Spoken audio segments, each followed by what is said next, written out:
అయితే ఇంకొకటి ma'am actually ఇప్పుడు జనరేషన్స్ చూస్తే ఆహారపు అలవాట్లు పక్కన పెడితే కల్చర్ అని చెప్పేసి బ్యాడ్ హ్యాబిట్స్ చాలా వరకు అలవాటు లైక్ స్మోక్ కావచ్చు, డ్రింక్ కావచ్చు.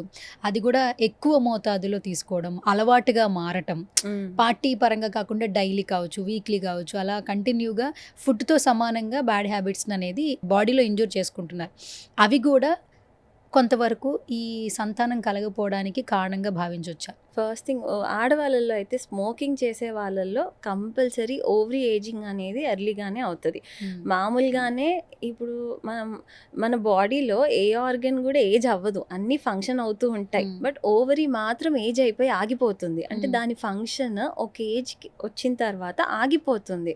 దట్ ఈస్ ఆడవాళ్ళు మామూలుగా 45 50 మెనోపాజ్‌కి రీచ్ అయినప్పుడు ఓవరీ ఫంక్షన్ అక్కడికి కట్ డౌన్ అయిపోతుంది. అంటే ఆగిపోతుంది. స్మోకింగ్ చేసే వాళ్ళలో ఈ ఏజింగ్ అనేది చాలా ఎర్లీగా ఉంటుందన్నమాట. అంటే వాళ్ళు 30 ఇయర్సే అవ్వచ్చు. బట్ వాళ్ళు ఓవరీ ఆల్రెడీ 45 ఇయర్స్‌కి రీచ్ అయిపోతారు. అంటే రిజర్వ్ అంత తగ్గిపోతుంది. స్మోకింగ్ ఇన్ ఫీమేల్స్ చాలా ఎఫెక్ట్ ఇస్తది ఫస్ట్ థింగ్.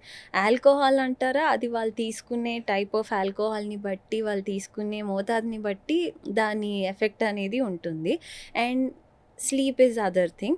ఇంకోటి మెన్‌లో ఏంటి స్మోకింగ్ చేయడం వల్ల టొబాకో స్మోకింగ్ దీనివల్ల టెస్టోస్టిరాన్ లెవెల్స్ డ్రాప్ అవుతాయి. దానివల్ల హ్మ్. సీమెన్ పారామీటర్స్ అబ్నార్మల్ అయ్యే ఛాన్సెస్ ఎక్కువగా ఉంటాయి.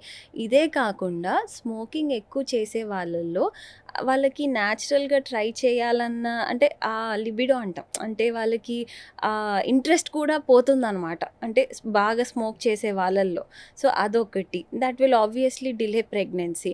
ఆల్కహాల్ సేమ్ వాళ్ళు తీసుకునే అమౌంట్‌ని బట్టి ఇట్ విల్ ఎఫెక్ట్. బట్ ఏదైనా సరే బాడీని అంటే ఏదైనా లిమిట్‌లో తీసుకుంటేనే బావుంటుంది. ఏదైనా ఎక్కువైతే అది ఏదైనా సరే it will definitely impact health.